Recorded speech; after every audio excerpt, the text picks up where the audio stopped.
kita bersatu dalam solidariti. Keprihatinan rakyat Malaysia terhadap derita dan kesengsaraan yang sedang dihadapi oleh rakyat Palestin seharusnya mendapat pujian.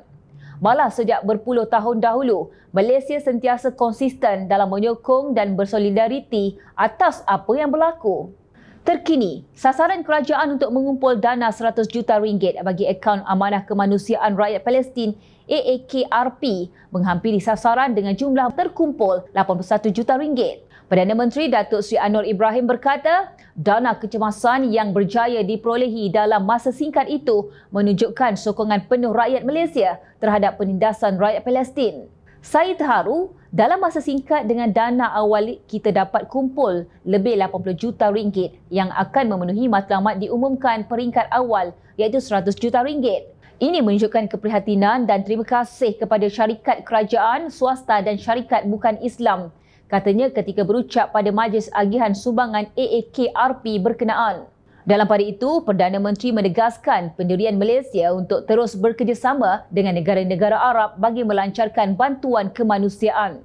Katanya, proses saluran bantuan melalui pintu sempadan Rafah menghadapi kesukaran ekoran konflik perang Palestin-Israel yang tiada tanda akan mereda.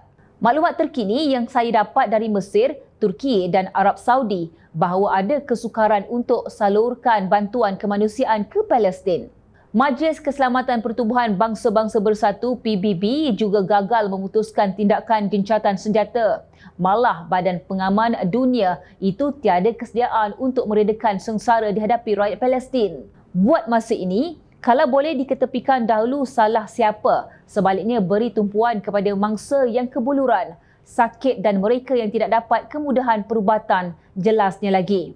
Untuk rekod, Perdana Menteri berlepas ke Riyadh, Arab Saudi bagi mewakili negara menghadiri sidang kemuncak Majlis Kerjasama ASEAN Teluk GCC. Lawatan kerja 2 hari itu turut mengesahkan pertemuan dengan Putera Mahkota Arab Saudi, Putera Muhammad Salman, bagi membincangkan konflik terkini serangan Israel ke atas semenanjung Gaza yang memasuki minggu kedua dan telah mengorbankan lebih 3,000 rakyat Palestin. Sementara itu, Jawatan Kuasa Pilihan Khas Perhubungan Antarabangsa dan Perdagangan Antarabangsa Parlimen menyifatkan tindakan rejim Israel memotong bekalan keperluan asas seperti air, elektrik dan gas kepada penduduk Gaza sebagai jenayah perang. Pengerusinya Wong Cheng dalam satu sidang media Parlimen semalam berkata, pihaknya mengecam jenayah perang yang dilakukan rejim itu terhadap rakyat Palestin. Jawatan kuasa ini juga mengecam semua bentuk kekejaman dan menggesa pembusuhan yang sedang berlaku segera dihentikan. Ia adalah selaras dengan Konvensyen Geneva keempat mengenai perlindungan terhadap orang awam semasa perang, kata ahli parlimen mewakili keadilan itu. Rejim Israel pada 10 Oktober lalu mengenakan kepungan menyeluruh ke atas semenanjung Gaza.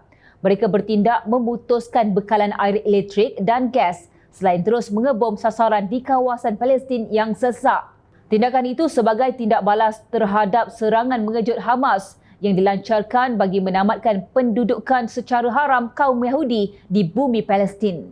Wong sementara itu menegaskan pendirian jawatan kuasa itu yang senada dengan kerajaan Malaysia dalam memperakui bahawa Hamas telah dipilih secara demokratik oleh penduduk Gaza. Oleh itu, kami memperakui bahawa Hamas mempunyai kuasa yang sah di Gaza.